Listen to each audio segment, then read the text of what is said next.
In every community, there exists someone revered beyond question, a figure of trust, a symbol of authority, someone who embodies the promise of protection.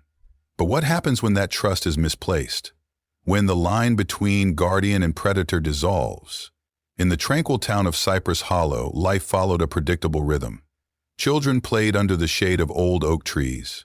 Neighbors waved from across white picket fences, and the sunlit streets felt untroubled by the world beyond. Beneath this idyllic surface, however, a storm was brewing, a hidden truth that would fracture the community's very foundation. Chief Nathaniel Greer was the cornerstone of Cypress Hollow. As the head of the town's police force, he commanded respect not just because of his badge, but because of the life he led. A loving husband, a devoted father, and a man admired by all. He had spent 2 decades molding the reputation of a man who balanced duty and family with admirable ease. His wife Meredith and his teenage daughter Sophie were his pillars, providing a portrait of a perfect family. Only 5% of those who watch my videos are subscribed. If you are enjoying my contents, please subscribe, as this helps me a lot. Thank you, and enjoy this video. Then there was Layla Hart, Sophie's best friend. Layla was the kind of young woman whose energy lit up any room she entered. She was intelligent, driven, and ambitious. A future law enforcement officer in the making, her dream was to join a national security agency. And she looked up to Chief Greer as a mentor, someone who could guide her toward her goals. Layla had grown up as part of the Greer household and spending countless weekends and holidays with Sophie. She was practically family, a fixture in their lives. The connection between Layla and the Greers was unshakable, or so it seemed. But one day, everything changed. It began subtly, with fleeting glances that lingered just a little too long, in conversations that drifted into uncharted personal waters. Though he couldn't admit it to himself at first, she wasn't just Sophie's friend anymore. She was a young woman on the cusp of adulthood. "Layla, why don't you stop by my office sometime?"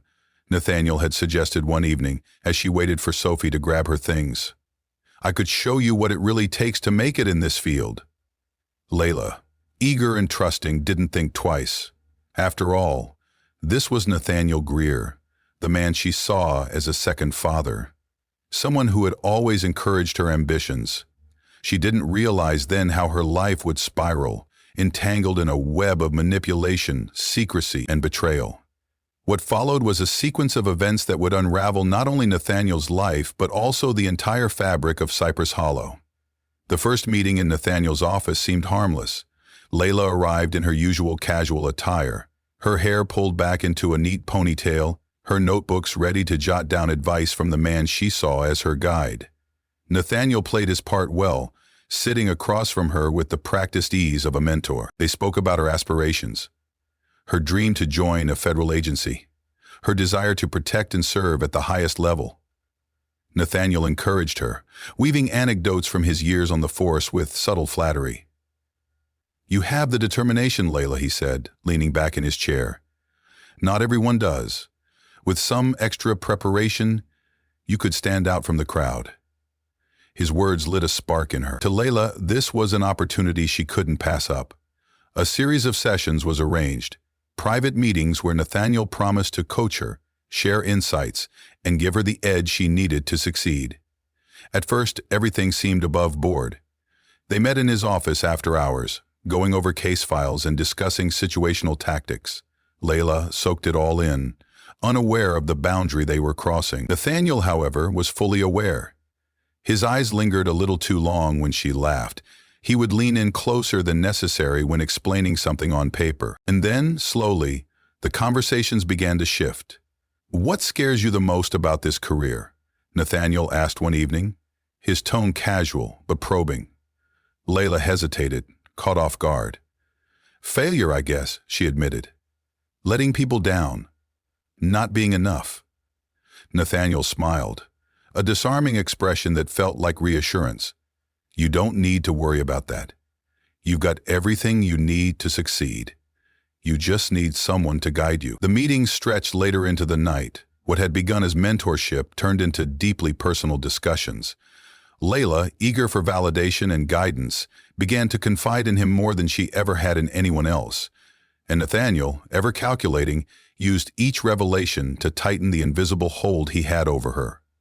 Meredith Greer noticed the change in her husband, though she couldn't quite put her finger on what was wrong. He seemed distracted, preoccupied, in ways that didn't align with the usual stress of his job. The wires were more sensitive on his office, but only a half-mile away, and it was possible to avoid being distracted. "Late again?" she asked one evening as Nathaniel walked through the door well past dinner. He kissed her on the cheek, offering a practiced excuse. "Paperwork. It's endless this time of year." Meredith didn't push. After nearly 2 decades of marriage, she trusted him implicitly. But that trust was beginning to feel like a fragile thing, one that might shatter if she pressed too hard. Sophie, too, noticed a shift. Layla wasn't around as much as she used to be. Their carefree afternoons of movies and gossip had dwindled, replaced by vague excuses from her best friend. "I've just been busy," Layla would say when Sophie asked why she hadn't come over. "Nathaniel's been helping me with some career stuff. You know how he is. So supportive." Sophie smiled, reassured by her friend's words. She admired her dad, after all. If anyone could help Layla achieve her dreams, it was him. Nathaniel's control over Layla grew steadily. The mentorship sessions became a secret world of their own, something he convinced her was too special to share. "People won't understand," he told her during one of their late-night meetings. "They'll question your ambition. Maybe you'd better stop this." For now, Layla nodded, trusting him completely. After all, Nathaniel had always been there for her. Why would he lead her astray? But the once bright lines between guidance and something far darker began to blur. A hand resting on her shoulder lingered a moment too long. Conversations became more intimate, laden with subtext Layla was too inexperienced to recognize. Nathaniel played the role of protector, confidant, and mentor so convincingly that she didn't see the trap being set. Then, one evening, everything changed. One evening, as the sun dipped below the horizon, and the world outside Nathaniel's office grew quiet, the shift became undeniable. Layla was seated in her usual chair by the window, going over an article Nathaniel had handed her about decision-making under pressure. She was so focused that she didn't notice him watching her. "You know," Nathaniel said, his voice low and reflective, "I see so much of myself in you." Layla looked up, surprised by the sudden personal comment. "Really?" He nodded, leaning forward slightly. "The drive, the focus, you remind me of how I was when I first started. It's inspiring." Layla smiled, her cheeks flushing at the compliment. "Thank you. That means a lot coming from you." Nathaniel's eyes softened, his expression almost tender. "I just want to make sure you succeed, Layla. You have something most people don't." The room felt smaller, the air heavier. Layla shifted in her seat, unsure how to respond. I really appreciate everything you're doing for me. I wouldn't even know where to start without you." Nathaniel reached out, his hand brushing hers for just a moment before pulling back. "You don't have to do this alone. I'm here for you. Always." The words hung in the air, their meaning ambiguous but charged. Layla, young and eager to trust, took them at face value. Nathaniel, however, knew exactly what he was doing. Meanwhile, Meredith's unease was growing. Nathaniel's late nights had become routine, and his behavior at home felt increasingly detached. He no longer joined her for their evening talks, no longer asked about her day with genuine interest. "Are you okay?" she asked one night as they lay in bed. Nathaniel turned to her, forcing a smile. "Of course, just work." His grip tightened. "You know how it is." But Meredith didn't know, not this time. She began noticing the small things, the way he guarded his phone, the way his tone changed when he mentioned Layla in passing. At first, she brushed it off as paranoia. Layla was Sophie's best friend, practically family. But the nagging feeling in the back of her mind wouldn't go away. For Layla, the mentorship sessions became the center of her world. Nathaniel had convinced her that these meetings were vital to her success. No one else could offer her the kind of insight he could. One evening, as they wrapped up another late session, Nathaniel's voice softened. "I've been thinking," he began, his tone hesitant. "About what?" Layla asked, tilting her head curiously. "About how much potential you have. About how far you could go if you really pushed yourself." Layla beamed.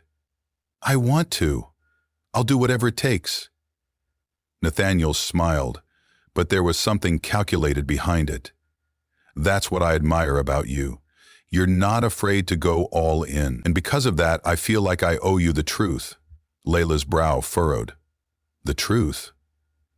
Nathaniel hesitated, then leaned forward, his voice dropping to just above a whisper. "You mean more to me than just a mentee, Layla. I see something in you I haven't seen in a long time." The words hit Layla like a tidal wave, leaving her stunned. She opened her mouth to respond, but found herself at a loss. This was Nathaniel Greer, her mentor, her guide, someone she trusted implicitly. I don't know what to say," she finally stammered. Nathaniel reached out, gently taking her hand. "You don't have to say anything. I just needed you to know how I feel." Layla's mind raced. Part of her wanted to pull away, to run. But another part, the part that had grown so attached to his approval, his guidance, kept her rooted to the spot. And with that moment, the line between mentor and something far more dangerous was crossed. While Layla wrestled with the whirlwind of emotions Nathaniel had stirred, the world around them began to notice the subtle cracks forming in the seemingly perfect facade of Nathaniel Greer's life. Meredith, ever intuitive, found herself questioning things she'd once ignored.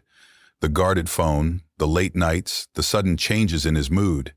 Each detail became a piece of a puzzle she didn't want to assemble. One afternoon, while folding laundry in the living room, Sophie wandered in, her brow furrowed.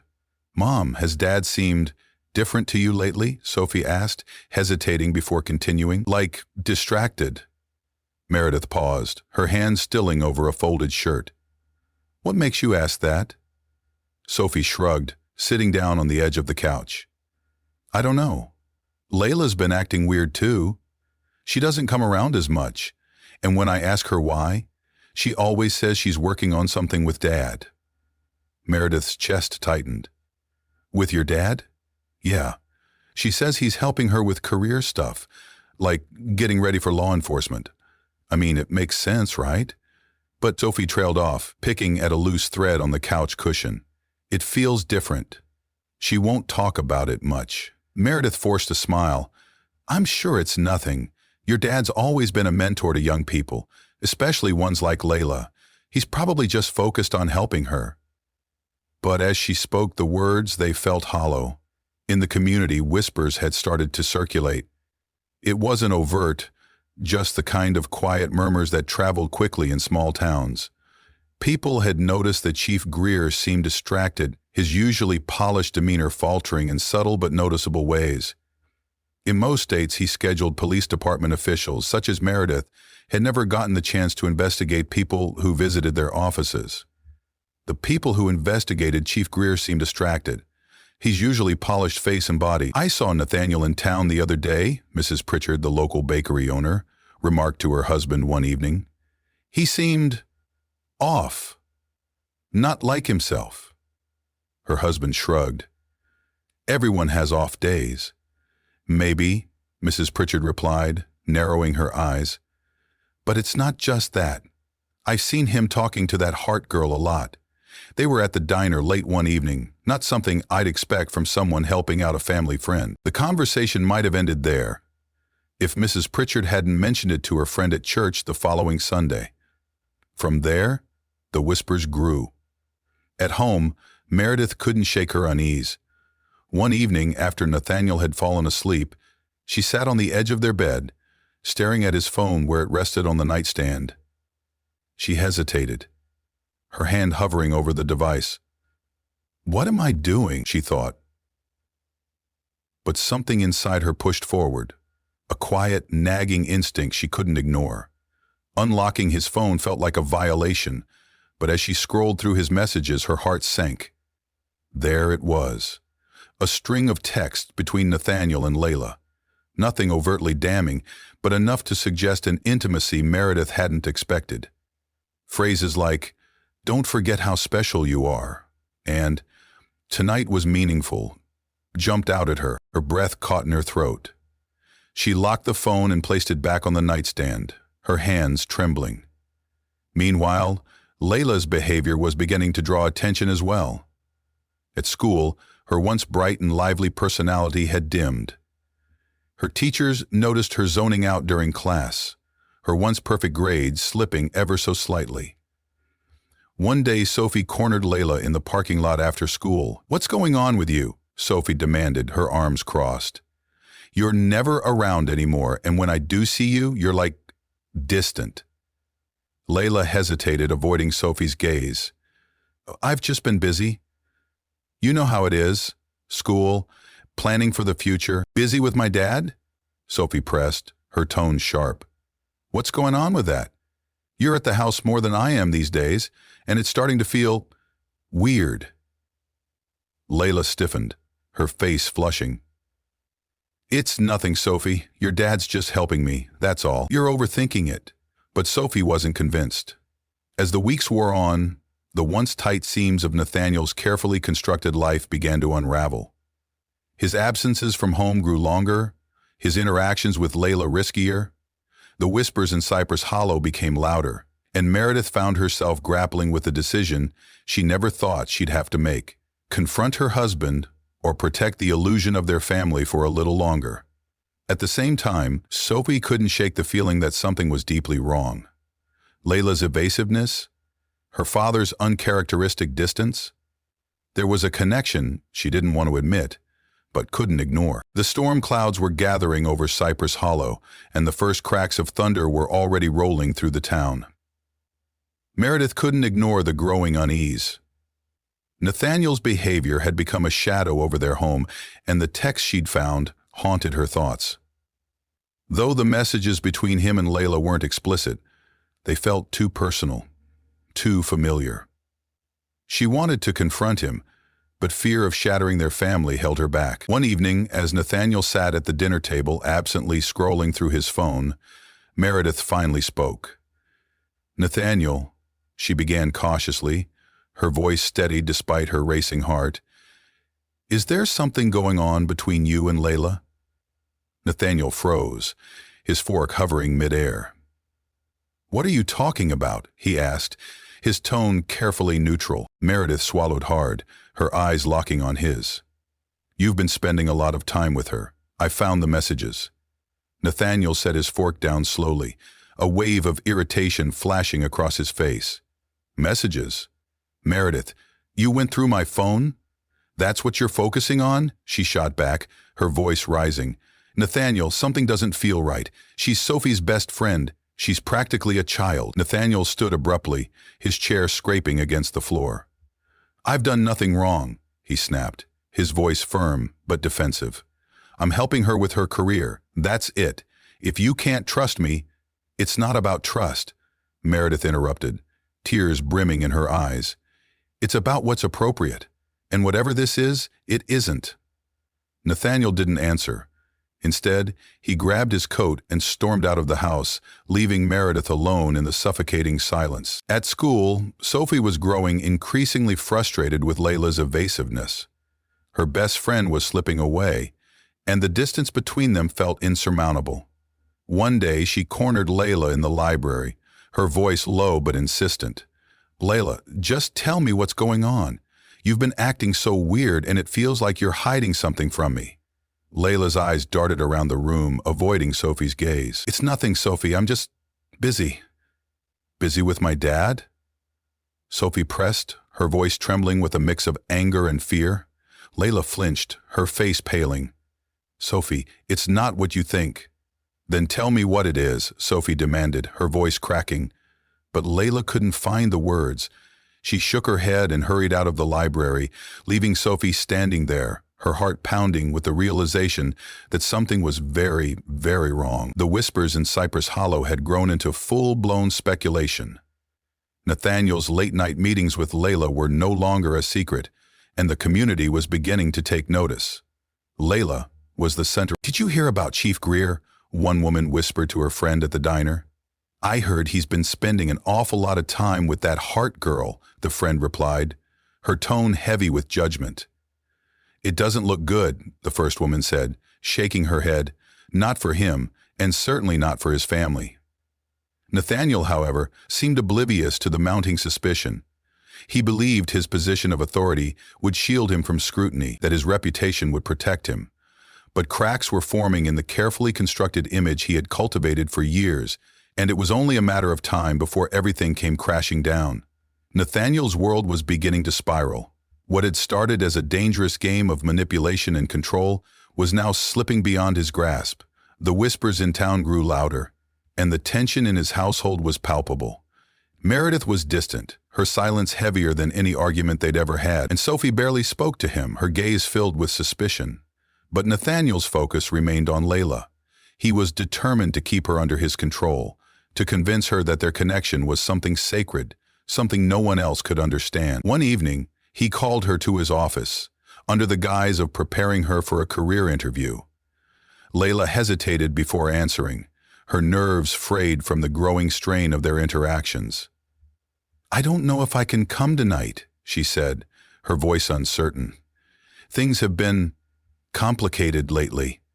"Layla," Nathaniel replied, "you can't let outside distractions get in the way of your future. You've worked too hard for this. Trust me, this is important." Reluctantly, Layla agreed. She arrived at his office late that night, the familiar space now feeling claustrophobic. Nathaniel greeted her warmly, his demeanor outwardly calm but with an intensity that set her on edge. "Come in," he said, motioning toward the chair she always sat in. As they began reviewing her plans, Nathaniel leaned closer, his voice softening. "I don't think you realize how much potential you have, Layla. You could go so far, but you need to trust me completely." Layla nodded hesitantly, her instincts screaming at her to leave, yet she stayed. At home, Meredith couldn't shake the feeling that something was terribly wrong. The confrontation about the texts had only deepened her fears. She had tried to reach out to Sophie to discuss what they both sensed, but every time she opened her mouth to speak, she faltered. One night, as she sat in the living room, staring at the clock as it ticked closer to midnight, she heard the sound of the front door creaking open. Nathaniel walked in, his coat slung over his shoulder, and his expression unreadable. "You're late," Meredith said quietly, her eyes fixed on him. "Work," Nathaniel replied curtly, avoiding her gaze as he set his coat on the back of a chair. Meredith stood, her voice trembling with a mixture of fear and anger. "Stop lying to me, Nathaniel. I know you weren't at work. I know this isn't just about mentorship."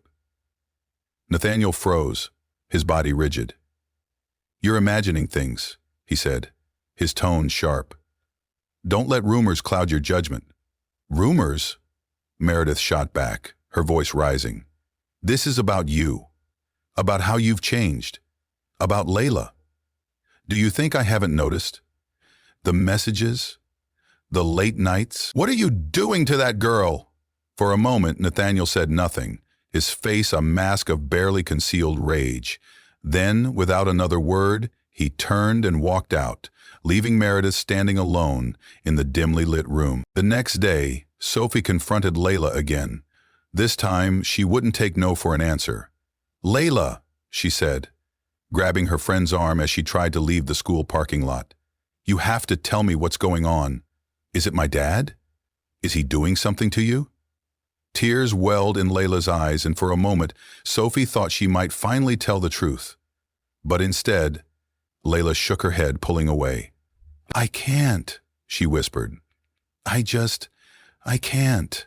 Sophie watched as Layla walked away, her chest tightening with the certainty that whatever was happening, it was worse than she had imagined. Meanwhile, the whispers in Cypress Hollow had reached a boiling point.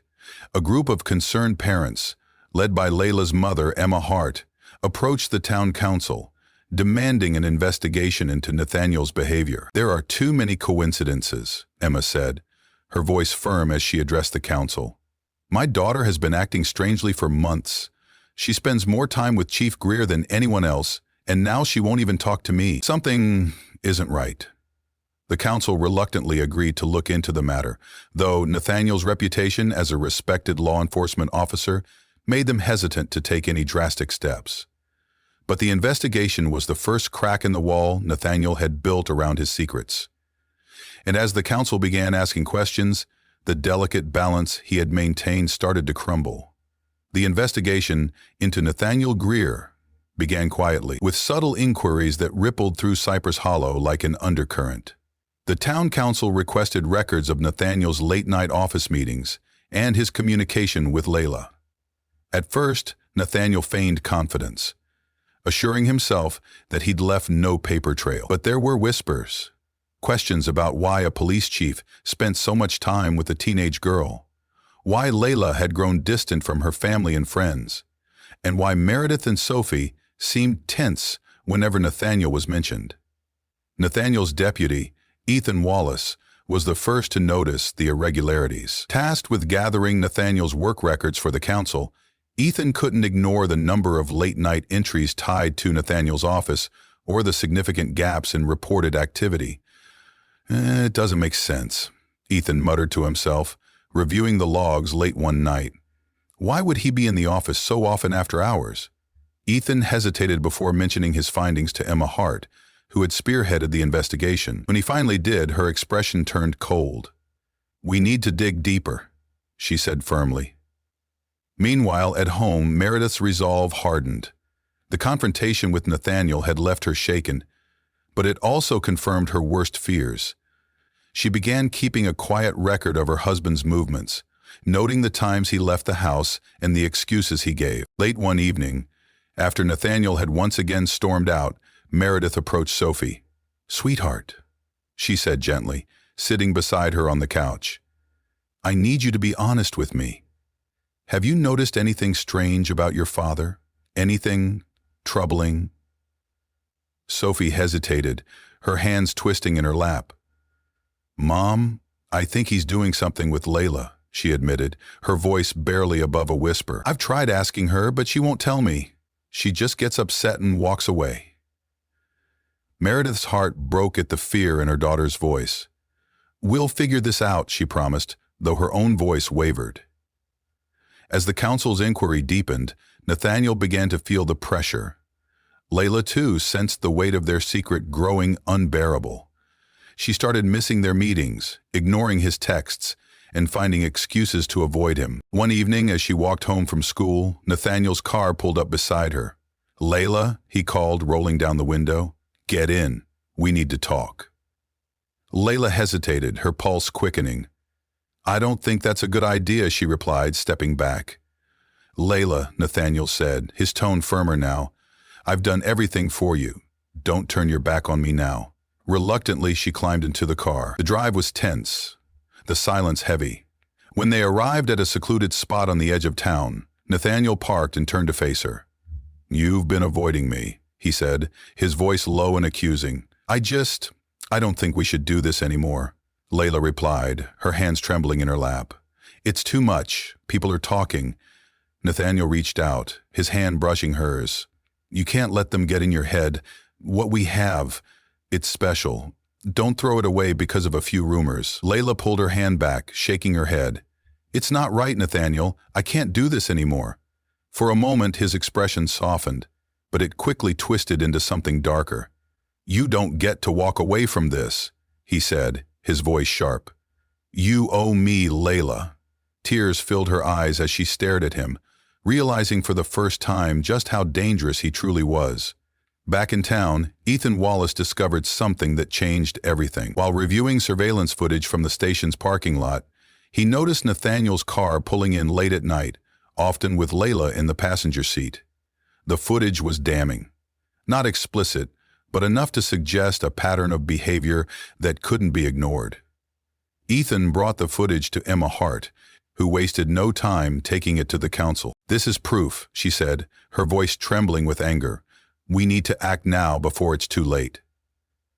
The council agreed, and within hours the sheriff's department opened an official investigation into Nathaniel Greer. When Nathaniel learned of the investigation, he panicked. The life he had worked so hard to build was crumbling, and he saw only one way out: silence Layla before she could expose him. One night, he called her again, pleading for one final meeting to set things right. Layla, terrified but unable to refuse, agreed. The meeting would be the breaking point, the moment where Nathaniel's lies unraveled and the truth would finally come to light. The night of the meeting was cold, the wind whipping through the empty streets of Cypress Hollow. Layla had told no one where she was going. Fear gripped her, but a small part of her hoped this would be the last time. She hoped Nathaniel would let her go. Nathaniel arrived at the agreed-on location, a small, isolated clearing on the outskirts of town. She stepped out of his car, his expression unreadable as Layla approached. She kept her distance, her arms crossed tightly over her chest. "This has to stop," she said, her voice trembling but resolute. "I can't do this anymore, Nathaniel. I can't keep lying to everyone, to myself." Nathaniel's jaw clenched. "Do you have any idea what you're saying?" he asked. "If you walk away now, everything we've built, everything I've done for you, it all falls apart." Layla shook her head, tears streaming down her face. "It was never real. You used me, and I'm done." Nathaniel stepped closer, his voice dropping to a chilling whisper. "You think you can just walk away from this? From me? Do you know what will happen if people find out?" "To me. To you." Layla's voice cracked as she backed away. "I don't care anymore. I'll tell them everything, if I have to." Nathaniel's mask of control shattered. Desperation overtook him, his carefully constructed world teetering on the edge of collapse. "You can't do that," he said, his voice rising. "You'll ruin everything." In a moment of blind panic, Nathaniel lunged toward her. Layla screamed, stumbling as she tried to escape, but Nathaniel's hands gripped her shoulders. Hours later, when Nathaniel returned home, his clothes were disheveled, his face pale. Meredith sat on the couch, her eyes narrowing as he walked through the door. "Where were you?" she asked, her voice sharp with suspicion. Nathaniel didn't answer. He moved past her without a word, heading straight for the bathroom. The next morning, Layla's mother, Emma, reported her missing. When Layla didn't return home and failed to answer her phone, Emma's worst fears were realized. She went straight to the sheriff's office, demanding answers. Nathaniel, playing the role of concerned authority, assured her they would do everything possible to find Layla. But behind his composed exterior, he was unraveling. The investigation began immediately, with deputies organizing search parties and canvassing the area. Ethan Wallace, now deeply suspicious of Nathaniel, noted his strange behavior and quiet deflections during the search. Days passed, and the community rallied around the Hart family, but no one could find Layla. Emma refused to give up, pushing the investigation forward with relentless determination. Then, by sheer coincidence, two hikers stumbled upon something chilling in the woods. A shallow grave, hidden beneath a layer of fallen leaves. The scent of disturbed earth and decay filled the air as they uncovered the body. It was Layla. Her discovery sent shockwaves through Cypress Hollow. The sheriff's office was immediately called to the scene, but Ethan Wallace ensured the investigation remained impartial. Forensics quickly connected the burial site to Nathaniel, surveillance footage of his vehicle near the clearing, Layla's texts saved in her phone, and a set of fingerprints left on a discarded vial near the grave sealed his fate. When deputies arrived at Nathaniel's home to arrest him, Meredith and Sophie watched in stunned silence as he was led away in handcuffs. "What did you do?" Meredith whispered, her voice trembling with disbelief. Nathaniel said nothing, his head bowed as the weight of his actions bore down on him. If you enjoyed this dive into the mystery, don't forget to subscribe to True Crime OCS for more chilling stories from history's darkest corners. Drop your thoughts, theories, and questions in the comments below. Let's untangle the truth together. Until next time, stay curious and stay safe.